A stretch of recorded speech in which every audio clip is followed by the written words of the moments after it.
of my grandparents have lived in the Chicagoland area for their entire lives, and just over 50 years ago decided to settle down in a little Italian village called Itasca.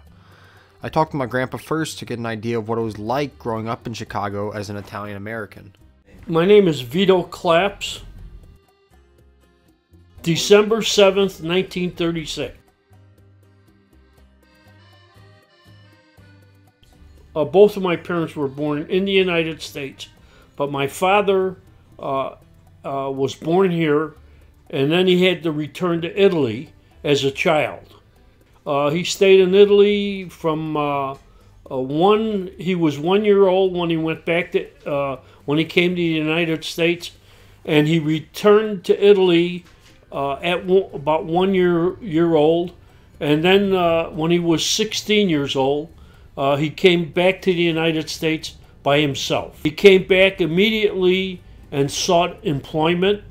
He worked in a bakery in the city of Chicago. It was called Sarno's Pastries. My dad and his partner opened a bakery shop on California Avenue and Polk Street. And my grandfather also had a bakery at the same location, but on the opposite side of the street. And because it was a new business for my dad and his partner, they used to bake the goods in my grandfather's oven and then carry it to their bakery and sell it. Well, basically, a bakery produced my grandfather's bakery produced bread, and bread is a staple of any meal. So that was the purpose of his bakery. But my dad's bakery was a bakery for special occasions. People would come there to buy special cookies, party cakes, pastries for birthdays, anniversaries, weddings, and any type of party.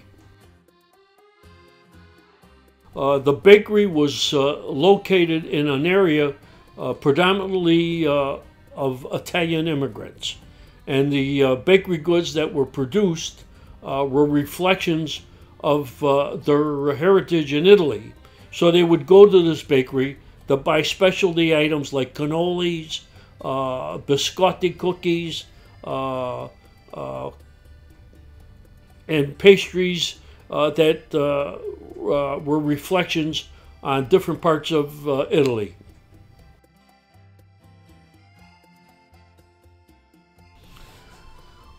A typical Italian upbringing in my era.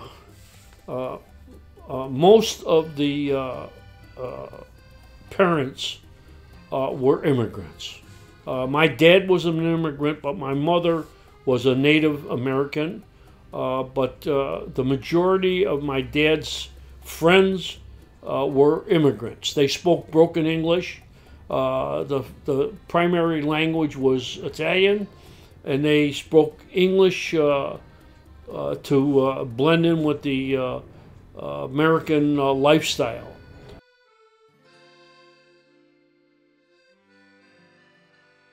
No, you know, that was a real mistake in my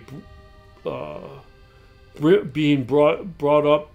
My dad felt that it was imperative that everyone in the family speak English because of being American, and he did not speak Italian in the household, and unfortunately I did not learn how to speak Italian, but I was surrounded by the Italian heritage in my family. My grandfather lived with us, and he did not speak English at all, and I unfortunately did not learn how to speak. And I'm sorry to this day that I don't have that as a second language.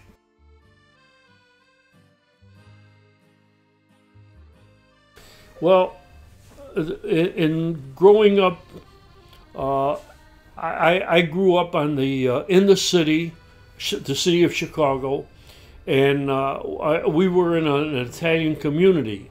The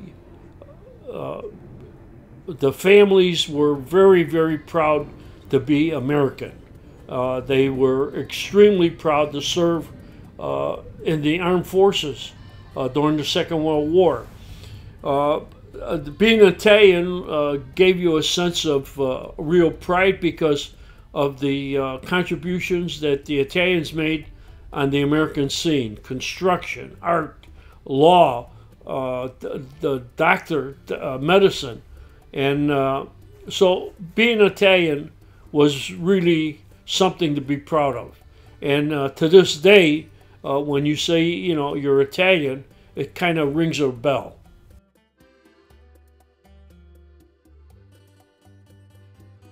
Oh, it was extremely important. You have to realize that most families, the main supporter and producer of income was the father. And the father usually spent long hours in employment.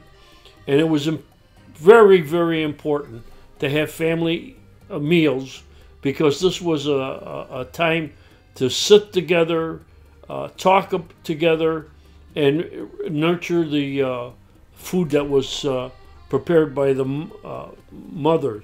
And on Sundays primarily, it was really the most important meal of the week was Sunday afternoon, when everyone was kind of in a laid-back position, and the women prepared these great Sunday meals of pasta, salads, sausages, meat, and topped it off with desserts, which were the Italian cookies, the wine, the pastries, and cake. So being together and eating meals together was a very, very important aspect of family life.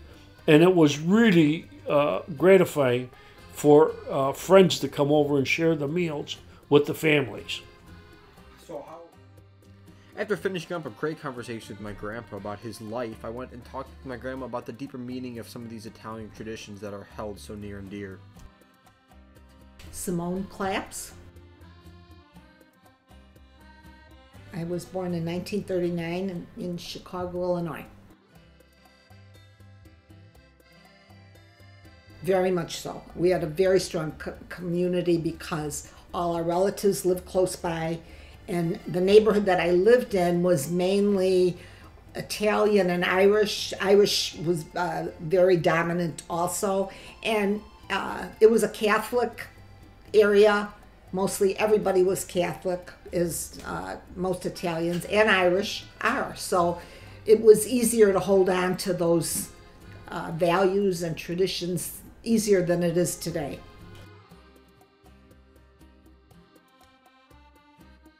The most important of all is family. Family is everything. And so, like I said, you try your best to maintain that by celebrating holidays, birthdays, family dinners, a Sunday afternoon. And it gets hard because, like I said, people don't live in the same areas anymore, and everybody is much busier. Moms all work. When I was growing up, it wasn't like that. The moms were home.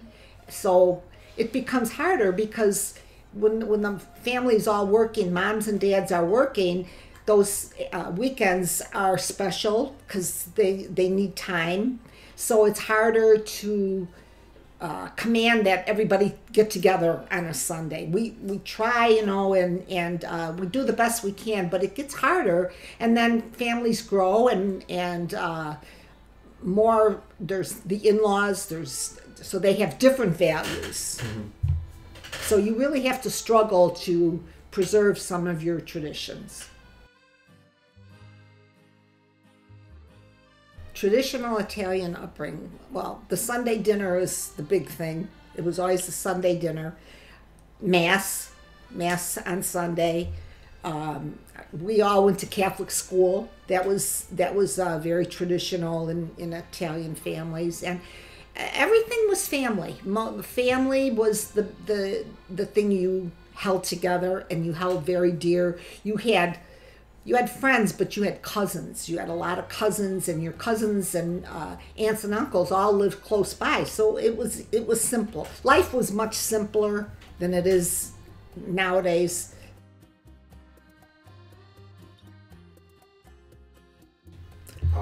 Unfortunately, I do.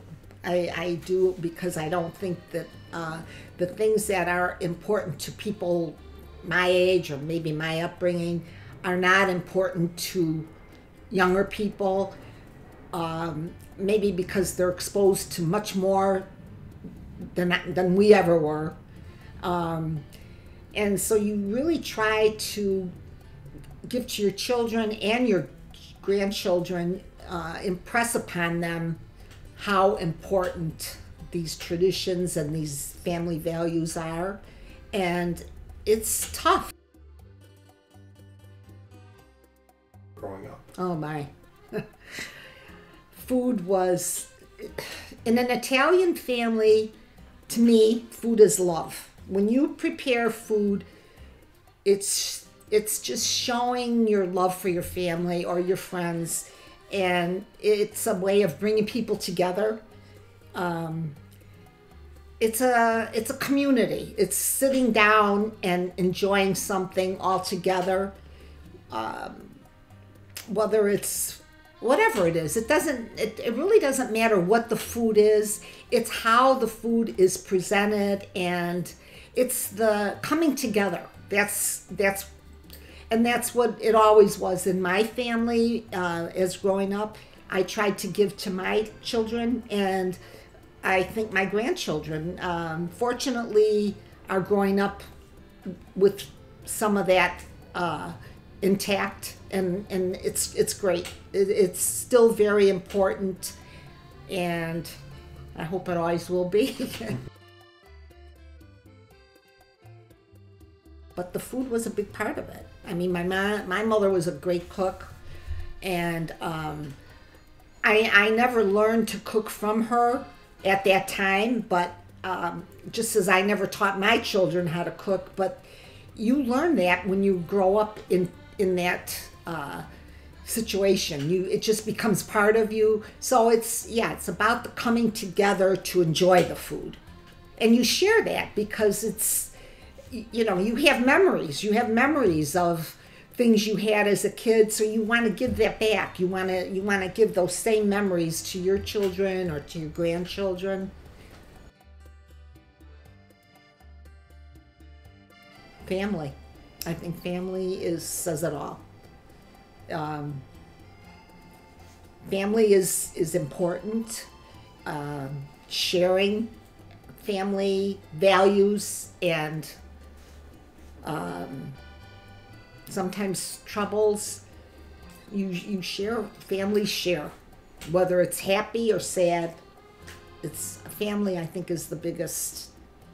Anyway, for us it was. For my family, I hope I have instilled that in my children. You asked me. So that was their story. And their story is my story, essentially. But they wanted me to leave you with this message. For almost 3,000 years, the Italian people have been leaders in literature, science, architecture, painting, sculpture, and other fine arts. The Renaissance, an outstanding period of achievement developed in Italy after 1300, was the most artistic period in the world's history. The ancient Romans are credited with giving Europe language, architecture, literature, and many other ideas. The art and ideas of the Renaissance then spread throughout Europe, and the aesthetics established during this time have become universal. With the coming of Industrial Revolution in America, Italian culture and ideals were assimilated into the very fiber of American life through the experiences of Italian immigrants seeking greater opportunities in America. Today, Italian Americans have much to be proud of. Our rich heritage, ancestry, and traditions. Italian Americans have made contributions to the American culture. Italian Americans have tilled the American soil, toiled in our factories, and died on the battlefield. Italian Americans are proud of their heritage.